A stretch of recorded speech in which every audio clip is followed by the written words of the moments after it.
Selamat siang teman-teman semuanya, perkenalkan saya Poppy Stefani Chandra.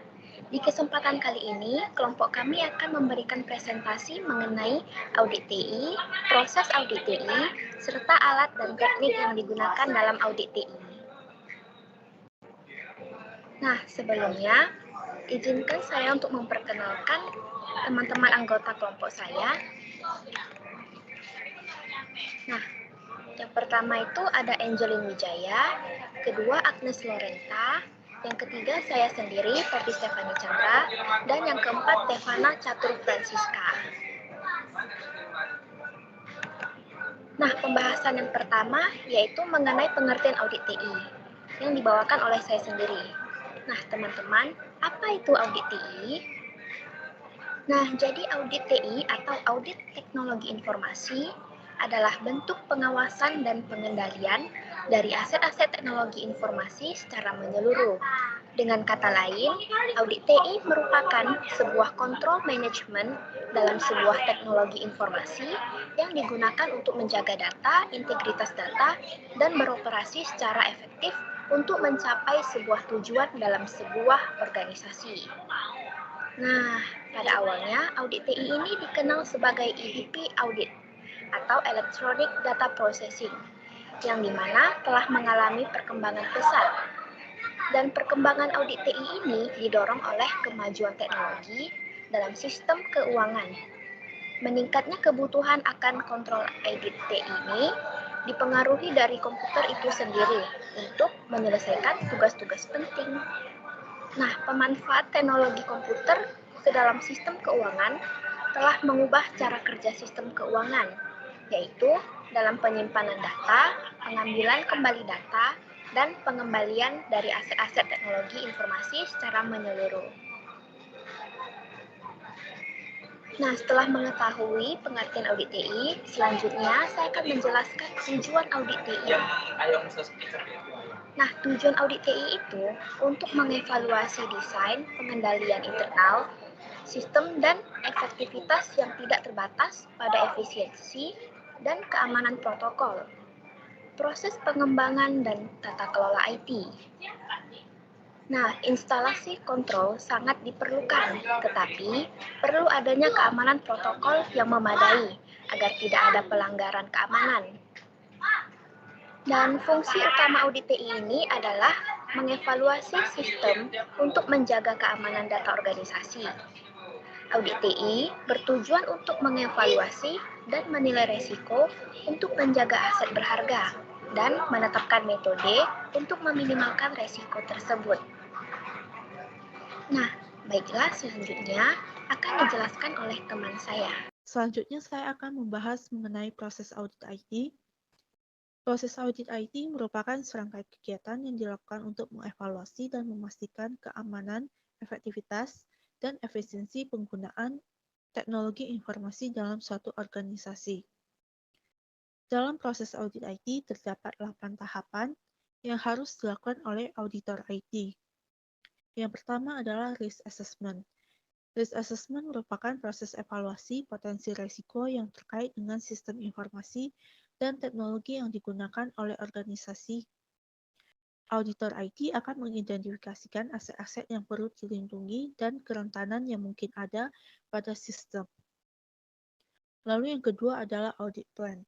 Audit plan merupakan rencana yang dibuat oleh Departemen Audit Internal untuk mengoptimalkan penggunaan sumber daya audit dalam melakukan audit pada proses-proses integral organisasi. Lalu yang ketiga adalah preliminary review, yang merupakan langkah pertama dalam melakukan audit IT. Tujuan dari preliminary review adalah untuk memperoleh pemahaman tentang lingkungan TI, termasuk kontrol yang diterapkan untuk mencapai tujuan audit secara keseluruhan.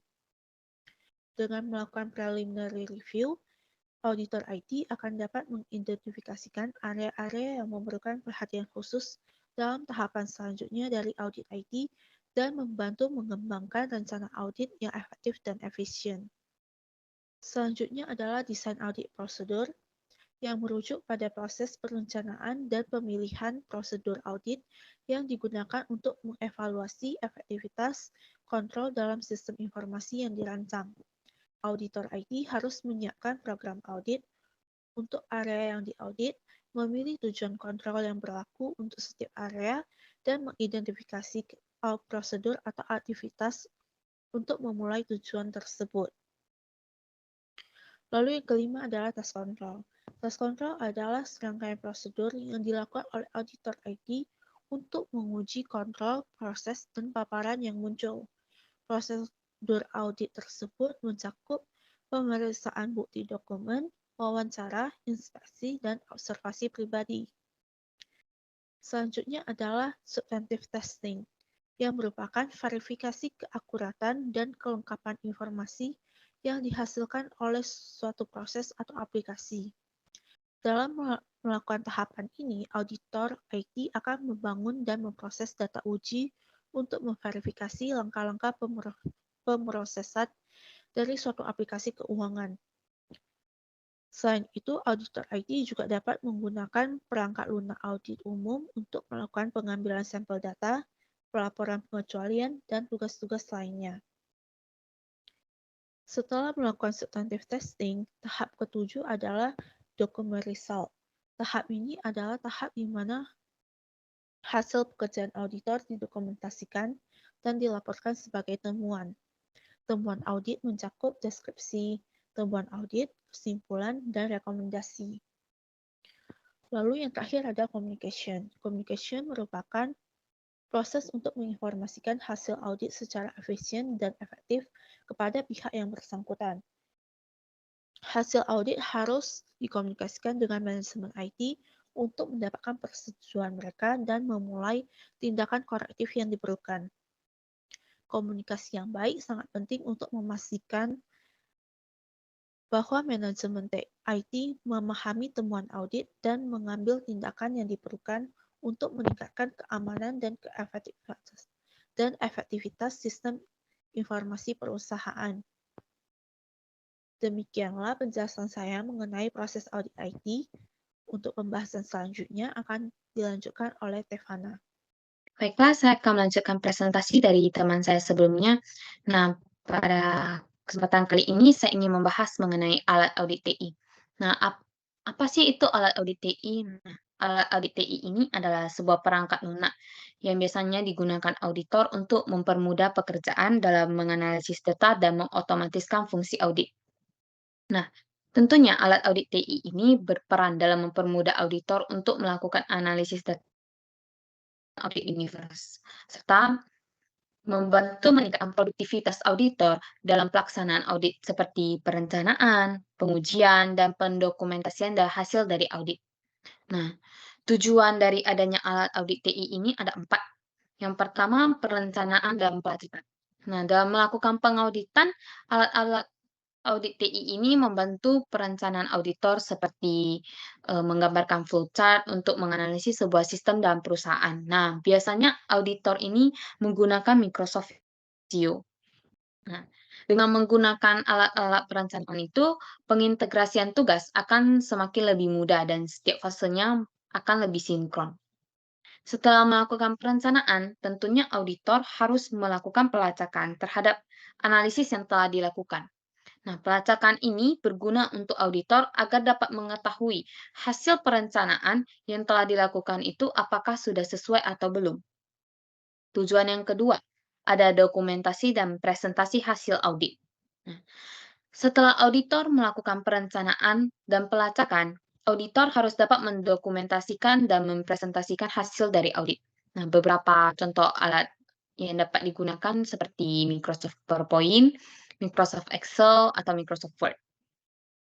Nah, pendokumentasian ini bertujuan sebagai bahan dasar pertimbangan pengambilan keputusan untuk manajemen perusahaan, serta memperkuat hasil dan bukti dari pengujian audit.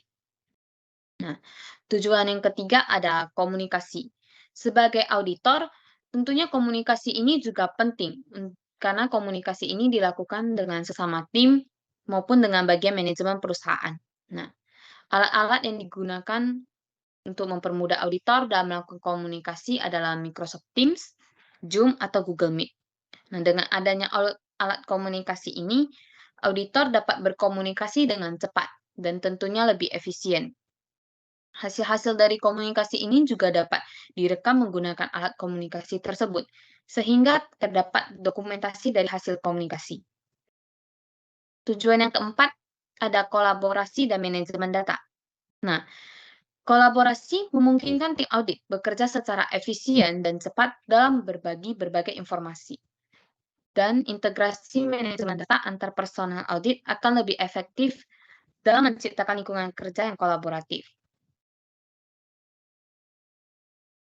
Kemudian ada teknik audit TI. Apa sih itu teknik audit TI? Nah, teknik audit ini adalah sebuah metode yang biasanya digunakan auditor untuk mendokumentasikan serta menguji sistem aplikasi, proses, maupun integrasinya di dalam lingkungan TI. Terdapat dua jenis teknik audit TI. Yang pertama ada teknik dokumentasi sistem, dan yang kedua ada CAAT. Nah, teknik dokumentasi sistem ini terbagi menjadi tiga. Yang pertama ada flowchart. Flowchart adalah sebuah metode dari penyajian algoritma dengan simbol-simbol yang menggambarkan penyelesaian dari suatu masalah. Nah, tujuan dibuat flowchart ini untuk menggambarkan tahapan penyelesaian masalah secara berurut, sederhana, dan jelas dengan menggunakan simbol-simbol standar. Yang kedua ada data flow diagram atau yang biasa kita sebut dengan diagram alir data. Nah, tujuan dibuat DFD ini untuk menggambarkan serta membuat model bisnis dan dapat dimanfaatkan untuk menggambarkan proses dari software development. Yang ketiga ada proses bisnis mapping. Nah, proses mapping ini biasa digunakan untuk mengorganisir sebuah proses bisnis menjadi representatif visual dari sebuah workflow perusahaan. Nah, mapping juga berguna untuk memodelkan secara singkat bagaimana sebuah proses bisnis berjalan secara keseluruhan. Dengan adanya bisnis proses mapping ini, perusahaan dapat mengetahui proses bisnis mana yang kurang efektif ketika dijalankan. Maka, perusahaan dapat dengan cepat membuat keputusan dan penanganan dari masalah tersebut. Nah, teknik audit yang kedua ada CAAT. Ini adalah teknik audit yang menggunakan komputer untuk mengambil sebuah kesimpulan sesuai kebutuhan dalam audit. Cara kerja CAAT ini sangat sederhana.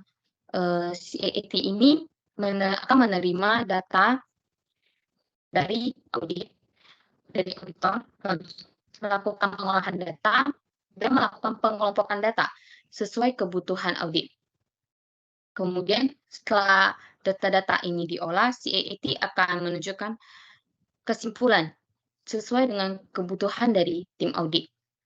Nah, salah satu contoh penerapan CAAT ini pada salah satu kantor akuntan publik di Riau.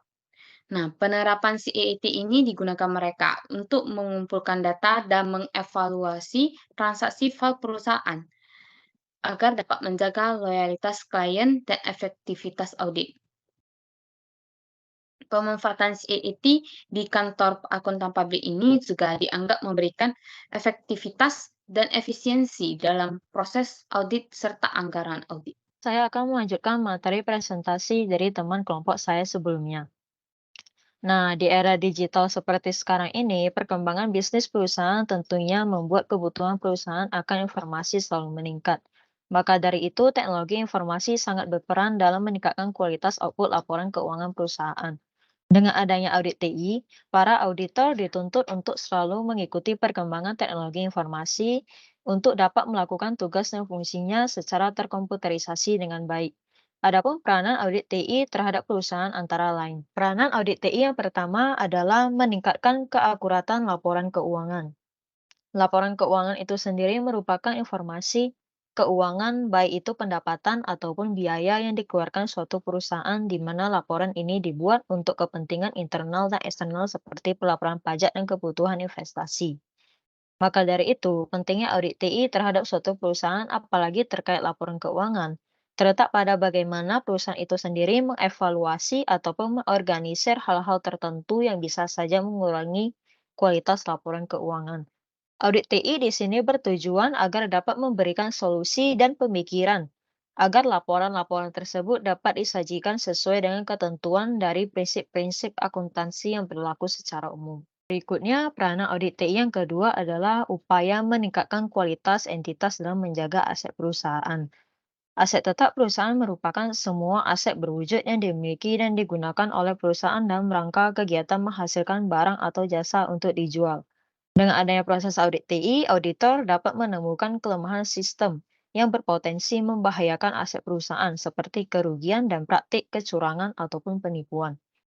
Nah, berikutnya peranan audit TI yang ketiga adalah meminimalisir kesalahan dalam pengambilan keputusan. Sekarang ini, kebanyakan perusahaan menggunakan bantuan decision support system untuk mengambil keputusan. Kaitannya terletak pada proses audit TI dalam membantu kegiatan operasional perusahaan dalam menggunakan sistem dan teknologi informasi. Maka dari itu, kesalahan yang terjadi pada saat proses pengambilan keputusan dapat dicegah ataupun diminimalkan karena data yang diinput dalam sistem DSS telah terorganisir dengan baik.